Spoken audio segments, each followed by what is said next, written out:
I first met Orlando Torres when he interned for Channel 26 and have witnessed his incredible journey both personally and professionally. After completing a video assignment in high school, Orlando was hooked. Having the ability to project a story from his head onto the screen and receiving a response from the viewer made him want to do it again and again, and he decided then and there to major in cinema. Orlando graduated from Armio High School and earned his associate's degree in film and television from Solano Community College. Orlando continued his studies at San Francisco State and graduated with a degree in cinema. Orlando has created and directed 4 short films, including Amended Shards, which has won 4 awards and been selected to 13 film festivals. Orlando's ultimate goal is to create powerful content which will inspire change and to perfect his craft as a director. Join us today in Studio 26 as we meet Orlando Torres.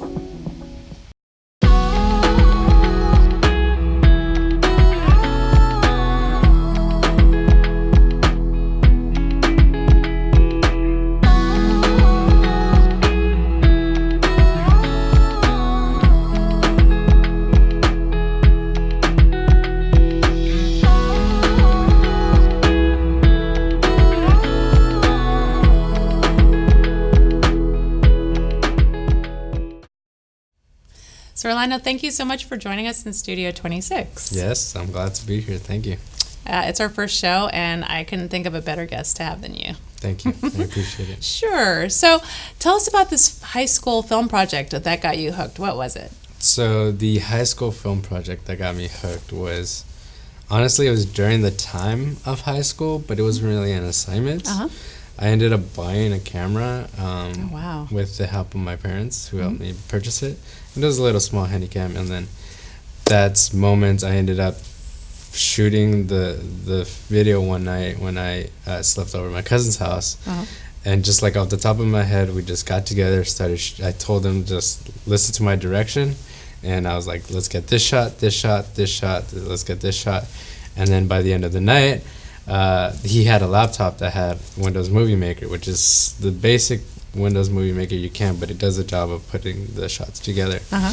And so like I was very like, I saw the film in my head and I put it together like less than an hour and a half. Wow. And then when it finished, I made it match to the music too that we had that I got from my high school. Mm-hmm. And then I put it together and I was like, here you guys go. And then they saw it and they're like, what the heck, how'd you do this like so fast? And it's good.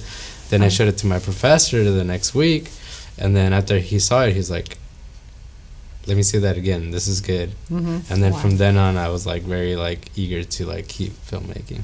That's so amazing. So you were like a director already and you didn't even know it. Yeah, I guess. Yeah, it's so weird. It's so weird, like being able to.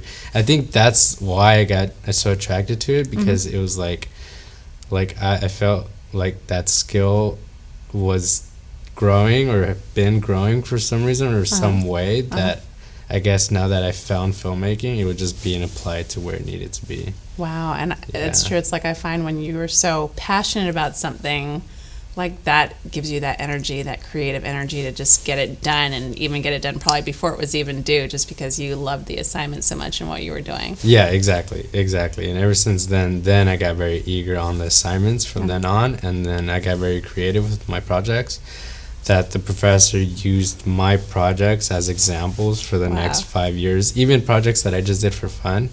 He's like, that film technique, can I use that to show my students? And then my sister, she's 3 years younger than me, she took that class too when it was her time, and she said, hey, I saw your videos in class. I'm like, oh, interesting, it's still being played, which is really good. Wow. Is really good. That teacher was really lucky to have you. Yeah, I'm glad that the videos at least hopefully inspired some type of inspiration towards the students that followed. Wow, that's amazing. Speaking of directors, who's your favorite director out there right now? My favorite director right now, it's Alfonso Cuarón. I'm very proud of his accomplishment with Roma. It's a beautiful film. I recommend anybody to go see it. It's very slow paced, but that's the purpose of the film, is for you to like take your time and digest it in and observe what's going on, because his techniques are very like, the cinematography is very great and very wide and long.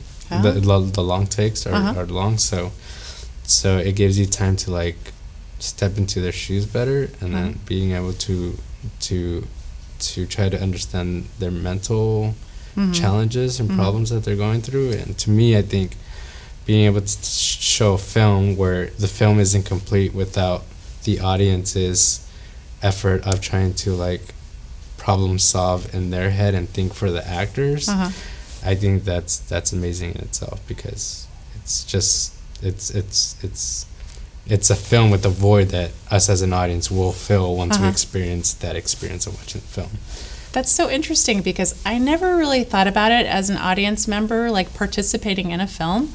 I always feel like when we're going just to be entertained. But it's true, when you say it that way, I think about how we are kind of filling in the blanks and kind of guessing what's going to happen or how the characters should deal with what's going on. Why do you think that film was shot in black and white? I was just wondering. I think the black and white was used in a way to capture the time. It was shot in. It was meant to pose for the 70s, the 1970s in Mexico. That makes sense. And so, in a way, it's also kind of like, I guess, an homage to the black and white films that the Mexican culture was used to at that time too, and what he was used to, since it is kind of like an autobiography of his own experience. And also, like, I think the colors, removing the colors allows us to focus more on the content of the story and not let colors influence our state of emotion. That way the rest can do that for itself. See, I love to hear your take on it as a director and as a filmmaker, because like I said, as an audience member, those aren't things that we consciously think about, but they all affect our whole movie experience. And I even noticed with the soundtrack was so amazing and so vivid. It was almost at some points too much. It was felt very strong, but I think with the color being less saturated in black and white, that you felt that more too. So I agree. That's pretty fascinating. Like I said, I'd love to get your take on that. As a student coming through Armio and Solano, do you feel like your classes here prepared you for San Francisco State? And if so, how? I do believe that Armio and Solano Community College prepared me, because first in high school with Armio, I was able to find that chance of knowing what filmmaking is, and then being able to have some kind of resources of like lending cameras and then the editing room, and being able to know at least the basics of how to put a video together. I think that fundamentally was like the start of being able to know what it takes. And then from then on, once I got to community college, then I was being put to the test to collaborate with more students, and then to be able to observe more of the technicalities. And the resources we have here is very, very useful, and it's getting better, and it is better than what I had, which I'm very excited for the next generation to come. Because at San Francisco State, we started to dive more theoretical, and so being able to dive into films more theoretical, now we're observing not the technicalities, but more of like the mise en scène as to like what's the purpose behind the reasoning behind any creative choices that are made from the director. And so I tell students now, is like, you guys have it good, because some of the stuff that you have here in high school, in community college, you don't get access to that at SF State until your senior year. So then you have to go through 1, 2, 3, maybe 4 semesters just to get there. So I recommend taking advantage, but at the same time, it's like you have the tools, but do your best to try to know how to use the tools first, and then you can be able to utilize the stuff. Right. I feel like there's so many kids that are YouTubers, or they develop their own content using cell phones, and there's nothing wrong with that. It's a great start, but to really be in this business, you have to know your tools and cameras, audio equipment, lighting, and then again, as a director, all the creative choices that you're making. It's really important to understand the reasoning why. And that's what you get from school. So you are the first person in your family to get a college degree. Congratulations. Yes, thank you so much. That's pretty awesome. Thank you. Yeah, they're very proud. Yes, they should be. How can parents help their kids stay in school? How can they encourage them and keep them interested in school? Like, was there anything specific that your parents did, or? They really just let me do my own thing. Honestly, in a way, I was more critical to my own choices because they're immigrants, and so I'm the first generation here too. So a lot of it I had to learn on my own. Wow. And so me, when it came to like what I wanted to do and how I'm gonna do it, it was like a self-taught process that I had to go through, because for them, they just want me to have a great education and hopefully get a career out of that.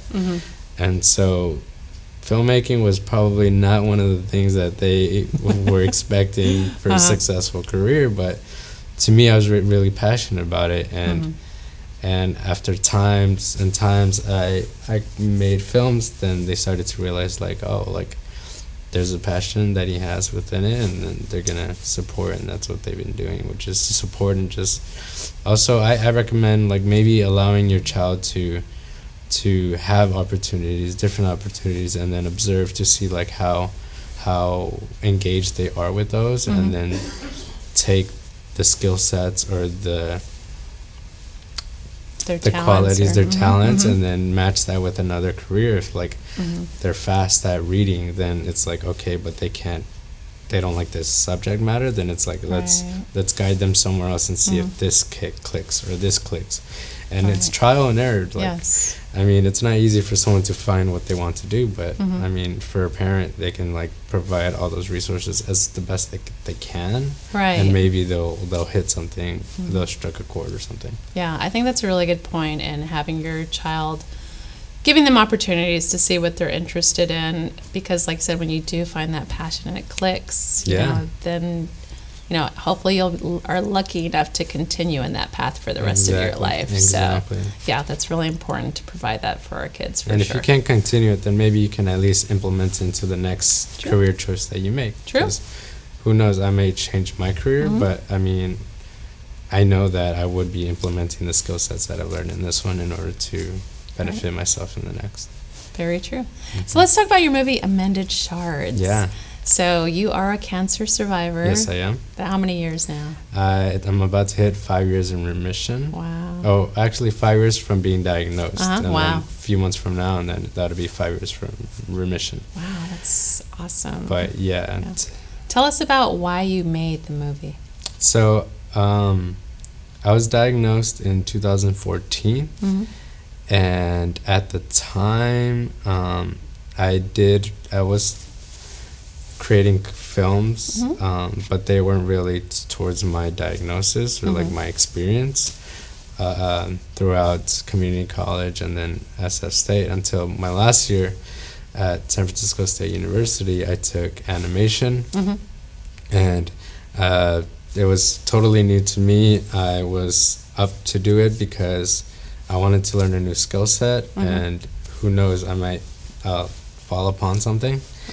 And then it came down to our final project, and then I was thinking to myself, how can I do these creative things with animation? But then I was always thinking away from my cancer experience for some reason, and then I stopped for a second, and I reflected to myself, and I asked myself, why am I trying to avoid this conversation? I should look back and then acknowledge it, and then tell my story, because that's my story. That's what I have to offer that nobody else can. Well, my specifically story that isn't of me trying to copy something else. Right. And so I spent a lot of time on it and a lot of effort in it, and I was very passionate about trying to figure out different ways to let everyone visually show everyone how my experience was and how I've came it. And so I put so much effort to the point where at the end, when we showed all of our animations, it ended up being one of the most well-crafted animation that I actually put with the most effort. And my animation professor came up to me. She's like, it's like you did way more effort than everyone else, and you're not an animation emphasis. And I'm like, I know I'm not, but like I respect the medium of what it is, and this is what I have to do in order to like tell the story very effectively. And so ever since then, it's been amazing. I really like that project, and it's been getting good responses. Yeah, you had all this passion that you poured into that project, and it's very evident in what you did. Mm-hmm. So let's take a look at Amended Shards right now. This is Orlando Torres and his short film. On June 8, 2013, I made a wish to be able to connect to more people in a greater scale. Little did I know what was expected to come. 8 months went by, and I was hit with sharp pains in my left testicle. My brother rushed me to the ER, where my results were sent to a specialist. He stepped into the room where I was in disbelief of the 6-letter word that pierced sharper than the pain. I was diagnosed with stage 2B non-seminoma testicular cancer. That's where the cancer cells made it into my lymph nodes, producing a 4-centimeter mass. My parents didn't take it well, and neither did my brother or sister. So I stood tall and I promised to not back down. I was scheduled to perform an orchiectomy and a port placement soon after. I then met with my oncologist to plan out our approach. He explained to me that the chemo would take 3 cycles of 3 weeks each. The first week being chemo week, and the next 2 being a break in between. I had full faith in him and his team. Day 1 came, and it wasn't all that bad. I walked into the infusion room and picked a chair. The lovely nurses introduced me to my new walking buddy and hooked me up, so I began to drink. Everything lacked in flavor, but by the 3rd week, I regained my taste, but only for it to go away once the 2nd cycle began. I started to notice my hair falling from the chemo. I thought to myself, if this is who I am, then I have to embrace the image. Making my family closer to the process, I invited them over one night for each one of them to take a trim off the top of my head. Looking at my reflection, I started to notice the change much more. I continued eating to suppress my emotions and gained about 20 pounds by the time my last cycle was over. And then the results came in. The cancer had shrunk and my results were off the roof. The doctor said that the last thing was a biopsy, the removal of 1 lymph node. After recovering from my last surgery, I got up and walked down that cold hospital hall, walked over to the window, looked out into the world.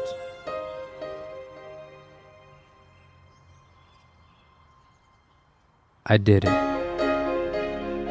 I couldn't ask for a better team to be going through my experience. They are now family, and so is every other person going through cancer. My name's Orlando Torres, and I am a cancer survivor. It's so amazing that you made something like that, especially for other people who may not understand all of the terms associated with cancer, or what even happens when someone has cancer. Mm-hmm. Why did you feel the need to make that specific film and to make it in that way?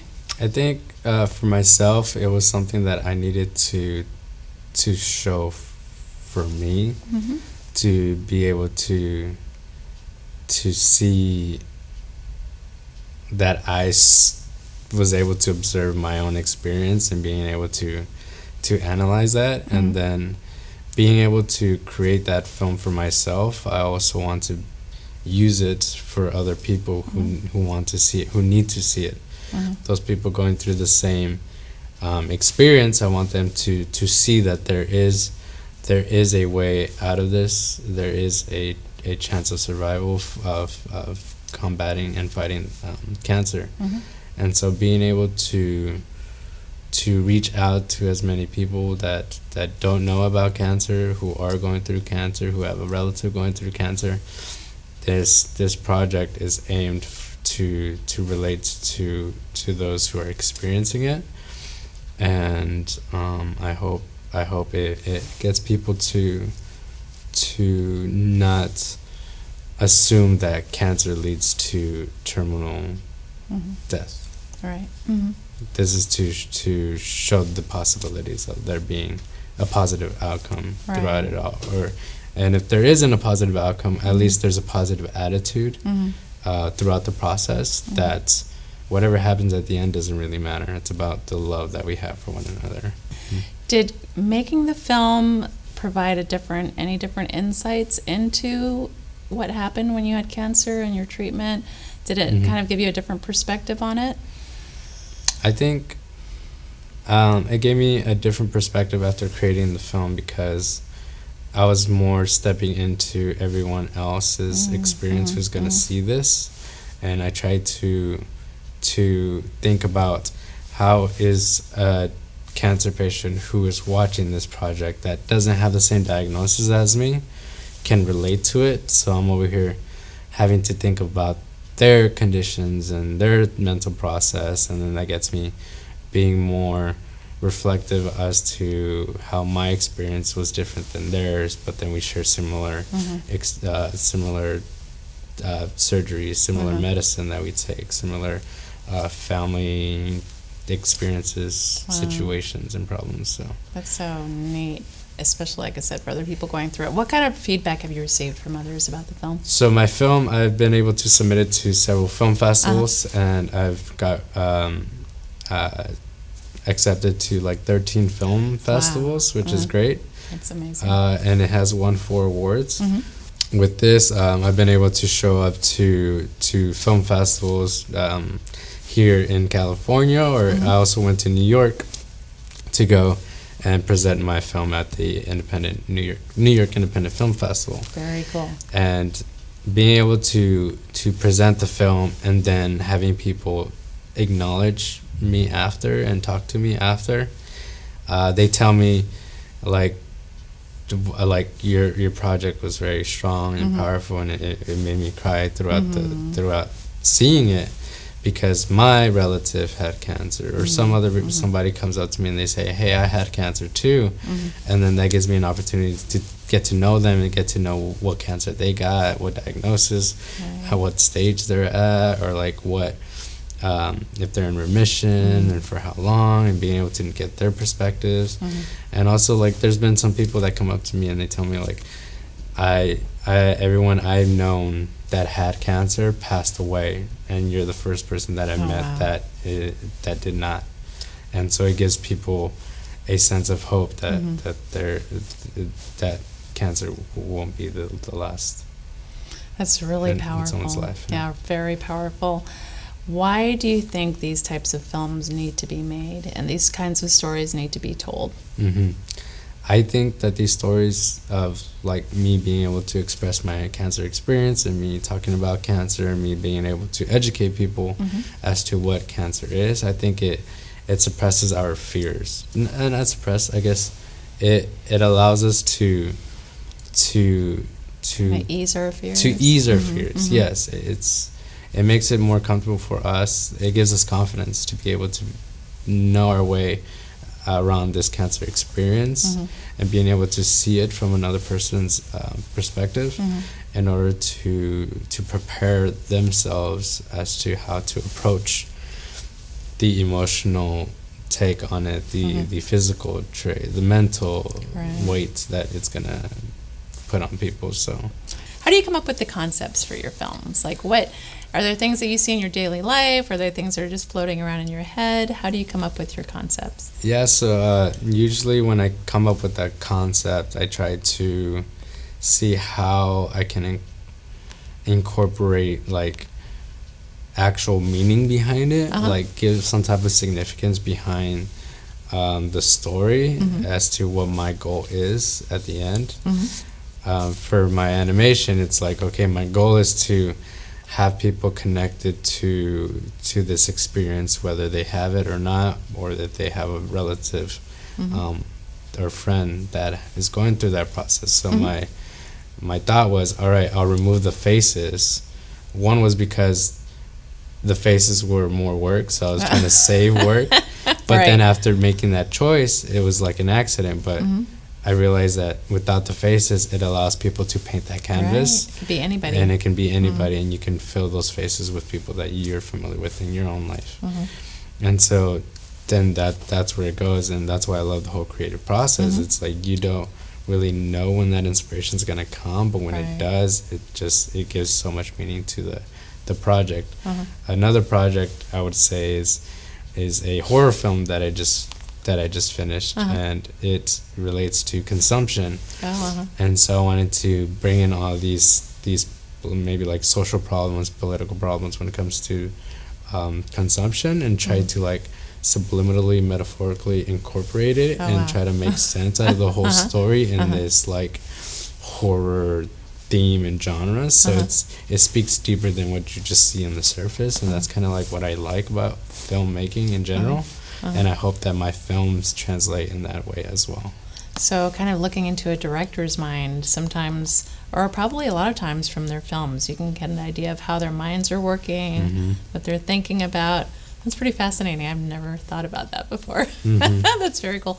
What other projects are you working on? You spoke of the horror film. When is that coming out? Yeah, so I just finished my film, I Am Full, and right now we are in the process of submitting it to film festivals. Awesome. Hopefully get selected to several this Halloween-ish area, or just throughout the rest of this year. Nice. And the plan is to not release it publicly, because then that limits the chances of being accepted to film festivals.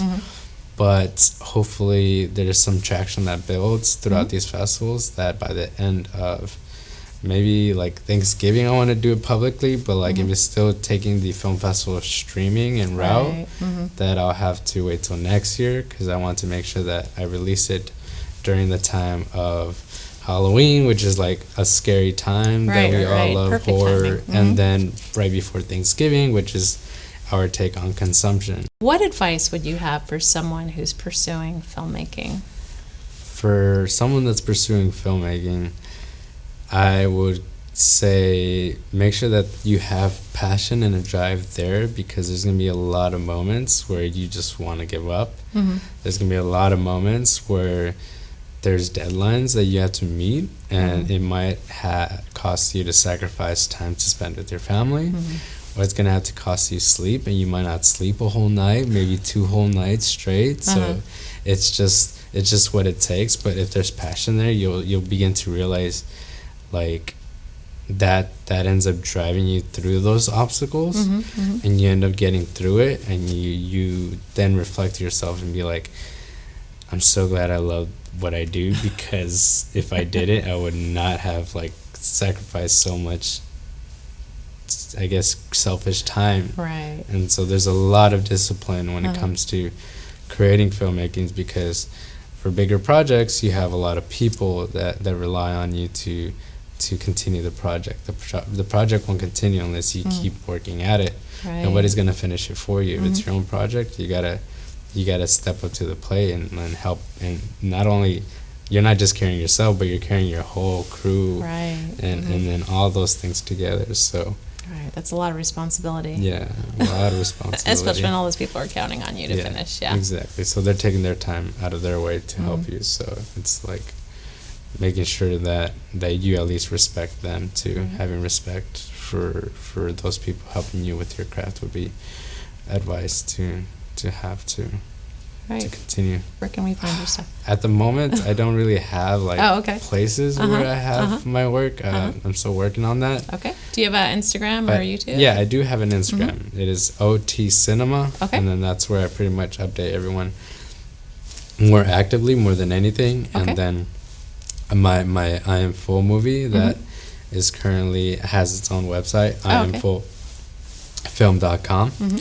And my Amended Shards film, I don't have that up just yet, but it will be very, very soon on my Vimeo channel. I already am in the works of trying to continue a series of telling other people's stories. So like Nice. mine would be episode 1. Uh-huh. The next episode would be somebody else's experience, I love that. but it told in the same way where it's Mhm. animated, and then you get to see who that story is really about.